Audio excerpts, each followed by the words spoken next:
Okay, so if you can sit, we are about to start. Before we start the fourth presentation of this session, I have an announcement that please, at the end of the talks, just stay because we will have the result for the poster competition. So we will be awarding the winners for the poster competition that was evaluated yesterday night. So it will be just at the end of the talks, at the end of this session.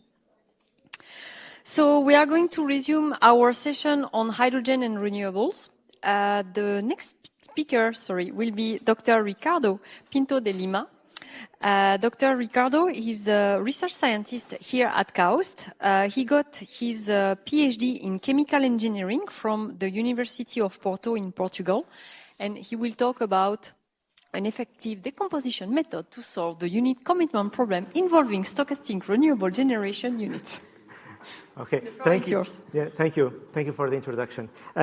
So what I'm going to talk about today is about the unit commitment problem, and I'm going to talk a little about also of an effective decomposition method that we developed to solve this problem. This is a joint collaboration work with Antonio Conejo from the Ohio State University that we have been working a lot on problems related with energy. What I'm going to talk about today is about this part of the equation, that is the energy for AI. Because without energy, and in this case without electricity, there is no AI, and we know that AI consumes lots of electricity. So I will focus on this part of the electricity generation. And so what is the unit commitment problem? I used to say that the unit commitment problem is the most important optimization problem in the world. And it is a problem that is solved every day, multiple times per day.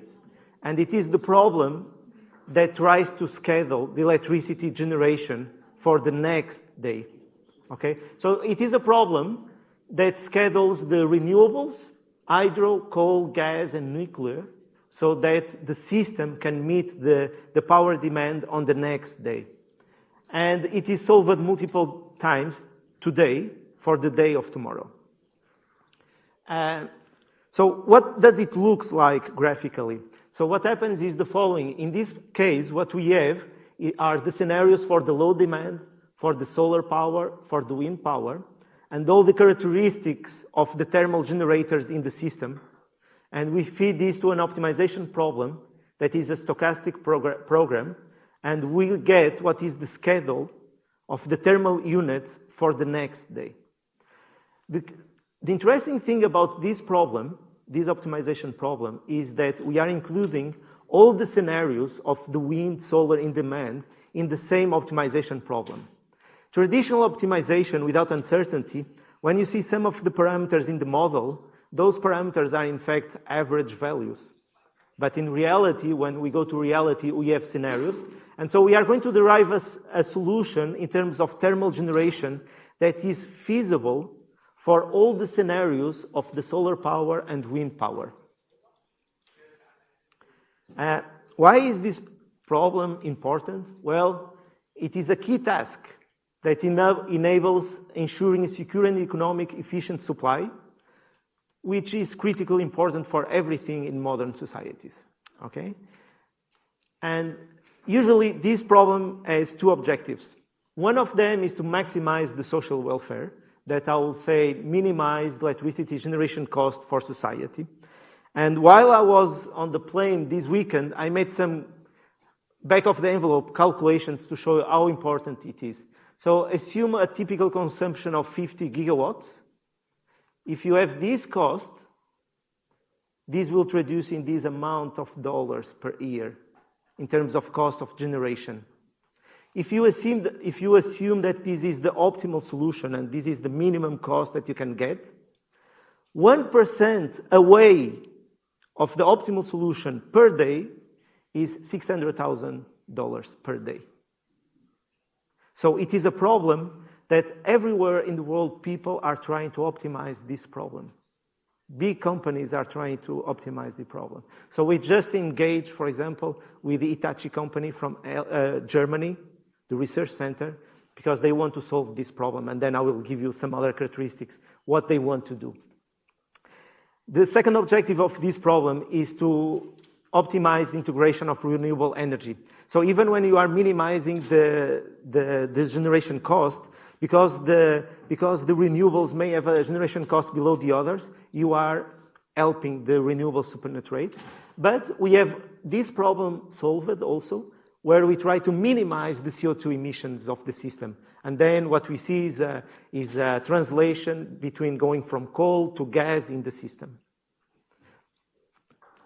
It is a complex problem because it is a very large-scale problem when you consider the country-wide or statewide. It has continuous and binary variables. And lately, with the penetration of renewable resources, it adds uncertainty into already a complex system.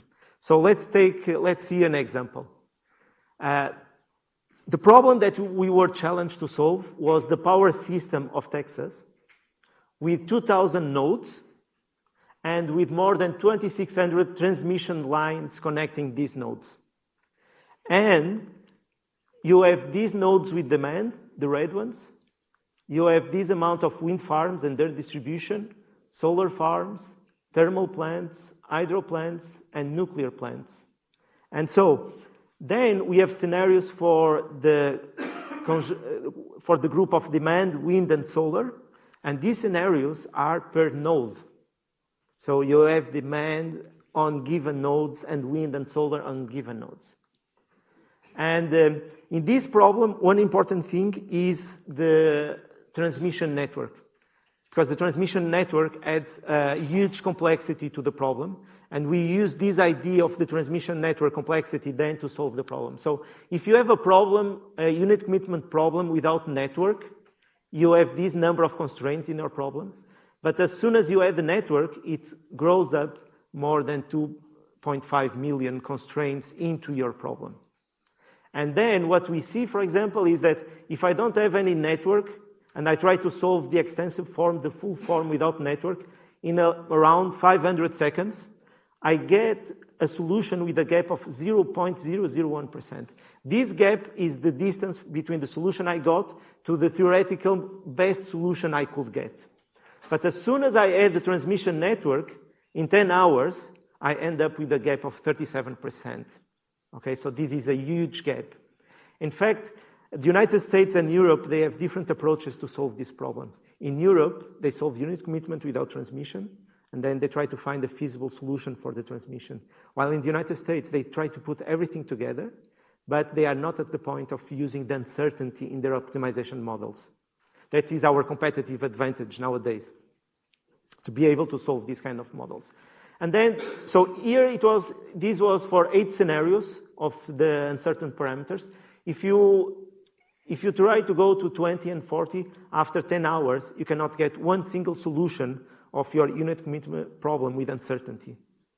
And this is using state-of-the-art solvers from IBM to solve this problem.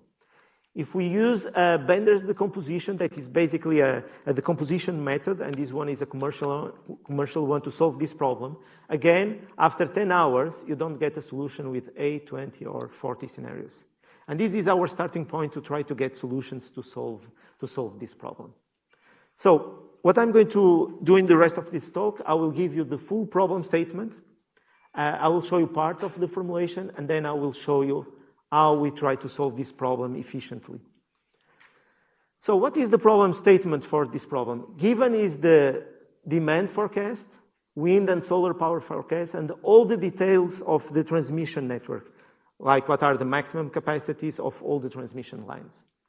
But then we know also all the characteristics of these thermal units performance. And these thermal units are coal and gas-based units. They have some specific characteristics. And the first one that is very interesting is that these units, they can only produce zero power or between a minimum and a maximum. Let's say between 0 or between 100 and 200. So this introduces a discontinuity in your problem. And for that, we have to use binary variables to model that or the unit is off or it is producing between 100 and 200. It is not a continuous variable that we have here. So for that, we need binary variables, and this relates with this min-max. The other interesting thing about these thermal units, the coal and gas, is that they have limits on ramp down and limits on ramp up. What that means is that if you have a thermal unit producing at this level, in the next period of time, in the next hour, you may ramp down from this point to this point. But you cannot ramp down from on to off. And this brings problems in terms of how do you schedule the units and what are their capabilities in terms of meeting the demand. The other thing is that these units, they have minimum uptime and minimum downtime constraints. I think that our AC compressors also in the gardens, they have limitations at this level. That means that after you turn on, you need a minimum time up. So that means as soon as you turn a coal plant on, it needs to be on for 3 hours. That means that suddenly if wind comes, you cannot turn off the plant to feed the wind because the plant will keep on for more than 3 hours. That means that a solution like this where it is off and then producing here and then off, this is infeasible. This is not a feasible solution. The other thing is that when you schedule these thermal units, you need to provide flexibility to the system because of the uncertainty of the renewables. So that means that if you have 2 units producing at maximum capacity because they meet the demand at maximum capacity, that means that if suddenly there is more demand, you don't have extra capacity in these 2 units to supply that demand. So that means that the model will take this in consideration, and solutions like this may happen even though this could be a solution, but because there is uncertainty on the wind, on the demand, you need some flexibility. So that means that when you have a generator that is producing like at this point, and this says that tomorrow I will produce at this point, this generator will also offer reserves up and down to the system on the next day. And this is included also, this kind of reserves is included also in the model. The other interesting thing about this model as a stochastic program model is that we introduced the notion of first stage decisions and second stage decisions. And so what is the meaning of this? The meaning is that in the same model, there are some decisions that we will take today after the solution. And those decisions are the units that are going to be on and off on each node. But then tomorrow, as we see the realization of the wind and solar, we can adapt the power output of the thermal units. And those are what we call the second stage decisions or recourse decisions. That is, after when we are running the system tomorrow, we can say go up, go down. But all these 2 decisions are included in the model today. So if you have a target total power output for the next day, this is the kind of first stage decision, but then you need recourse actions that will take the power up if there is no wind or too much demand, or move these thermal generators down because there is too much wind and solar and you don't need as much thermal generators. So the formulation looks like this. We want to minimize the total cost, that is the startup and shutdown of the units, the power production of the units, the cost of the power production, plus the expected cost of our reserves, wind and solar production and load shedding, subject to all the constraints that define the generators. What is the maximum capacity, minimum capacity, in which ranges they operate, what are the ramp rate limits, plus all the power balance constraints, and this is 1 power balance per node on that Texas system, and all the power flow constraints on the system. So when we pick this problem has this kind of configuration, and usually the approach to solve this problem is to look to these constraints and see that these constraints can be solved independently for each omega. And so what people have developed is it is very well known, Bender's decomposition. And what it does, it breaks that problem into a master problem that is a relaxation of the original problem. And because it is a relaxation, it will give you a lower bound on the cost. You get a decision, and then you fix this decision that are the on-off values of the thermal units. to different LP subproblems that can be solved independently. From this solution, you get an upper bound. You check if the upper bound and lower bound are close, and if they are not, you add an optimality cut to the master problem. This optimality cut that you add to the master problem, it will basically eliminate this solution X to appear again. So you generate a new solution X in the next iteration until you close the gap between these two bounds. And the problems look like this in terms of the master problem. So here we don't have the constraints on the omega, and the omega shows here because this is the optimality cut that is coming from the solution of the subproblems.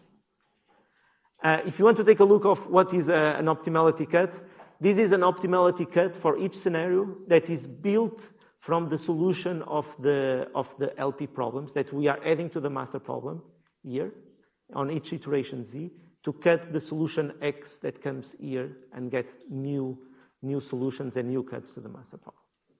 So what was our approach to this problem? When we solved this with the Bender's decomposition, with the commercial Bender's decomposition, we could not get any solution after 10 hours. We implemented our own Bender's decomposition and no solution after 10 hours. So we thought, okay, so if we want to solve this problem, what can we do to solve this problem? So what we did was the following. We got this idea that the transmission network is creating lots of problems to the overall problem. So we thought, let's keep the transmission network here at the subproblem level, and let's copy the constraints of the generators to the master problem per scenario. And when you do that, you get a feasible solution from the master problem in terms of the generation that you pass down. And now the only thing that it's not feasible yet is the transmission network. But what we do is, instead of adding those optimality cuts that are the main feature of Bender's decomposition, we drop the optimality cut and we add the constraints of the transmission network that are violated to the master problem to get a better solution X. The only thing is that adding these transmission constraints add a huge burden to the master problem. So we have a kind of clever way of adding these constraints without increasing the burden of the master problem. Oops. Sorry, guys. Yes.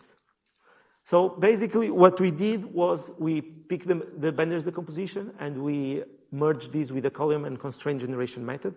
That means that we are adding we are adding the constraints of the transmission to the master problem. And we do that in a dynamic way. Just to give you some more details, so let me show you. So this is the original master problem, and our idea is to add these constraints from the original problem into the master problem on each iteration, and then we add constraints that are related with the transmission in such a way that we are adding them per iteration and not the optimality cut. So that is what we do. From our method, we remove these equations, and then we are going to add these equations in an iterative way. So here are some details of the computational setup, and let me show you some results. The first result is for a scenario with for a problem with 40 scenarios. This is the hour of the day, and this is what we obtain in terms of the thermal generation. In fact, this is the only important solution that we get, because in the next day, this solution will be adapted according to the true realizations of the wind and solar. But this is the target for the coal, the gas, the nuclear, and the hydro for the next day. So, in terms of computational, and in this problem, we were motivated and challenged to solve the problem. And I show you that in 10 hours, we cannot get a solution. So we implemented our own Bender's decompositions, several variants, and we have our proposed method with different variants. And let me show you some of the performance of the method. With our specialized Bender's decompositions, we can get some solutions, here with 100% gap, here with 1.6, but with our proposed method for 8 scenarios, now you can see that we can get a solution, and we have gaps around 0.1%. Okay? So this is a completely disruption against not finding one integer solution from the beginning with the commercial solvers. For 20 scenarios also, some variants work better than others, but still, when we get a solution here, we get a very good solution. For 40 scenarios, you can see that this variant here is also very good in terms of 0.1% gap. And this is how the performance profile of the method looks like, our proposal against our tweaked Bender's decomposition. And what I like to call your attention here is that we need 2 hours to get to a gap of 0.1%.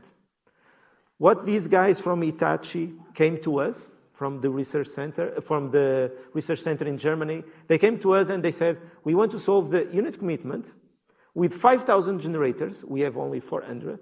With 5,000 generators, and we want to solve it in 15 minutes to a gap of 1%. And that is their benchmark. What you can see here is that we are going until 10 hours, gap below 0.10. But what will happen is, for their case studies, it will be huge, the computational power required, and we will have to get all our tricks to try to solve the problem in 15 minutes. This is for 20 scenarios, and this is for 40 scenarios. You see that when we include 40 scenarios in the problem, it takes us more than 5 hours to get a solution below 1%. So this is becoming quite heavy. So just to review, we are motivated to solve realistic network-constrained stochastic unit commitment problems. To solve this problem in the extensive form, in the full form is intractable. What is the typical approach is Bender's decomposition. That is not an efficient way to solve. And therefore, we propose an hybrid Bender's decomposition that can solve this problem in an efficient way, even though it's taking some time yet. And what we saw was that adding this information from the subproblems to the master improves the tightness of the master. It creates a more reliable master problem. And adding these second stage transmission network variables and constraints to the master problems improves the convergence of our algorithm. And this ends my talk. I'll be glad to take any questions you have. Thanks for the very nice talk. My pleasure. Do you have questions? Yes, please. Yeah. Thank you for the nice talk. My pleasure. In your graph where you sort of proposed the solution, I guess, yes, from the consumption demand. Yes.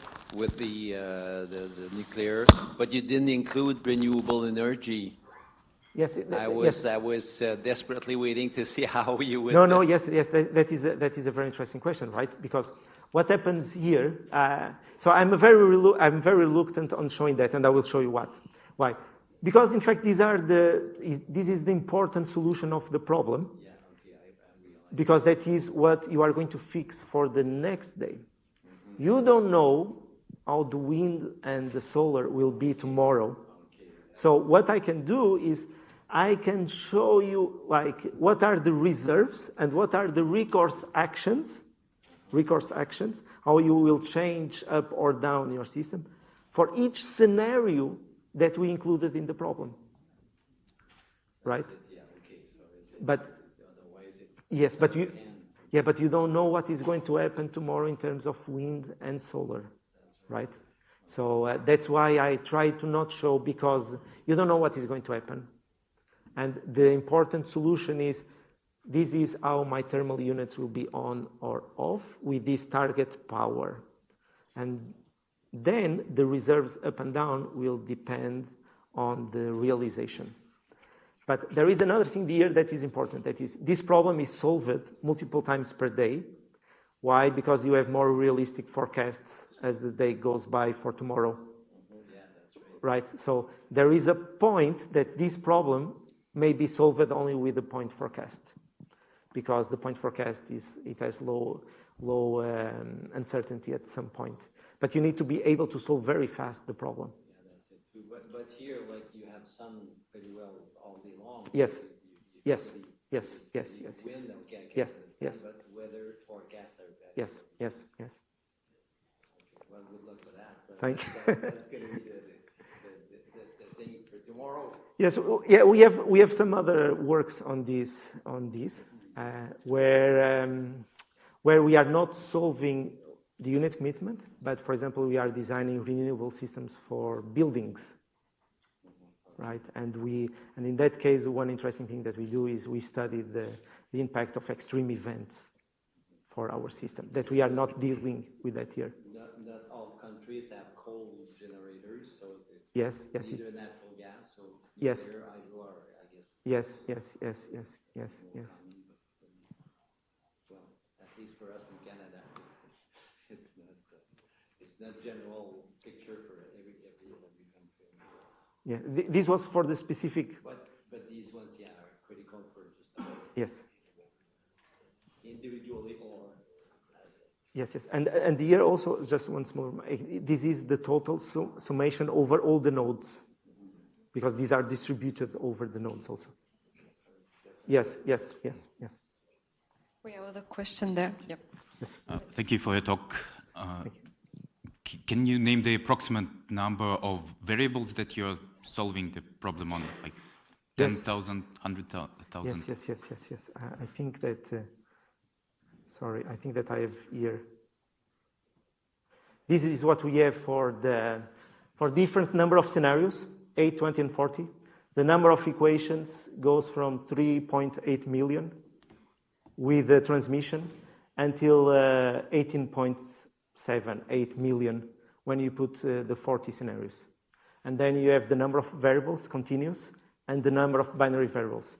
If you pick that number, 2 to the power of that will give you the number of combinations that we have in the system. And I bet that your iPhone will not give you the result of 2 of the power of that. Thank you. And you're solving it on a single machine with 400 gigabytes of RAM, right? Yes. All this was run on IBEX, and the LP sub-problems, they are run in parallel. That is something that is important. If you don't run those problems in parallel, it's useless. So it's distributed processing. So you use multiple nodes, not a single node. No, here in this case, I'm using one single node, but I'm using the 40 cores to each one to solve one LP. Got it. Thank you. Thank you. Thank you so much. It's a mesmerizing talk, I must say. I have this question. Usually these units, for example, gas turbine units, they have a lower limit which they arrive at, for example, minimum emission compliant load, MECL type, where they measure carbon monoxide emissions, so on and so forth. So how do you incorporate the emissions here? Yes. So in this work, I did not include the emissions, but we work with a master student from Carnegie Mellon that will join us next year, in fact, that he studied the minimization of the CO2 emissions, calculating the emissions from the power production, from the gas turbine and from the coal turbine. But what we did was we did a multi-objective. So you want to minimize the CO2 and we want to minimize the cost. These are conflicting objectives, so you get kind of a Pareto front. But the interesting thing that we found there was when you don't use the transmission, and we had some case studies without transmission, you see a shift from coal to gas when you want to reduce or when you want to enforce CO2 emissions reduction. But when you add the transmission, and you have now demand by nodes, then the network was preventing the shift from coal to gas because of the localization of the units. So we could not see anymore this shift because of the transmission was preventing that. Well, if you replace the coal with the gas, then you it's done, right? But for a current system, it may be difficult to make some big shifts because the transmission network may prevent those. Thank you. Unless you increase the number of nodes. Of course, or you replace. Yes, you replace them. Yes. Hi, Ricardo. Hey, Morali. Very, very interesting talk. Thank you. But one quick question, so we in NEOM are going to have completely renewable energy grid. So how do you think, I'm trying to just get a feel for what would be a corresponding problem that you would solve in the completely renewable situation where you have the transmission grid constraints also to be taken care of. Yes. Could you comment on that, please? Yes, good question. So what will be different here? So what will be the same? The renewables will be the same, but there will be something new that we don't have in this problem. That is storage capacity. And so instead of dispatching the thermal generators, now you have to dispatch the batteries. And if you have pump storage, you have to dispatch the pump storage, taking in consideration the limits of the reservoir upper and lower, right? But then you have to decide when you are going to use the batteries. Well, you have to decide when you are going to charge the batteries and when you are going to decharge. And if you add a top layer that is the price of electricity changing according to the time of the day, then the decisions become more complex. Should I charge the battery now? Should I decharge?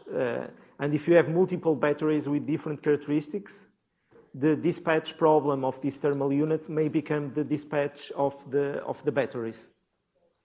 And the pump storage, if there is pump storage. I think that it is the equivalent dispatch.